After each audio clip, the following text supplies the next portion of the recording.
Hello everyone. तो लो जी आ गया पवन सिंह जी और शिल्पी राज का एक बहुत ही बेहतरीन वीडियो सॉन्ग जो कि फुल वीडियो सॉन्ग में रिलीज हो चुका है। और इस गाने को लिखे हैं आज़ाद सिंह जी और इसमें म्यूजिक दिया है आर्या शर्मा जी और इसे गाए हैं पवन सिंह जी और शिल्पी राज जी। जो कि आपको स्क्रीन के ऊपर दिखाई दे रहा है, जिस सॉन्ग का टाइटल रखा गया है कातिल। और कातिल गाना भी है और फुल वीडियो सॉन्ग में रिलीज हो चुका है और काफ़ी ज़बरदस्त सॉन्ग है।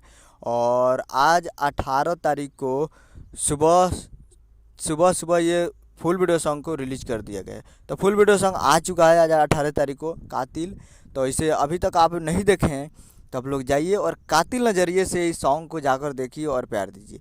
काफ़ी ज़बरदस्त गाए हैं पवन सिंह जी और शिल्पी राज जी। तो आप लोग जाकर इसे देख सकते हैं।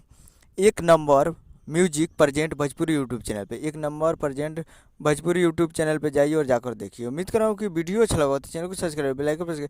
तो कैसे कैसे ही लाल यादव जी और पवन सिंह जी का लेटेस्ट न्यूज़ लाते हैं। मिलते हैं अगले वीडियो में। जय हिंद, जय भोजपुरी।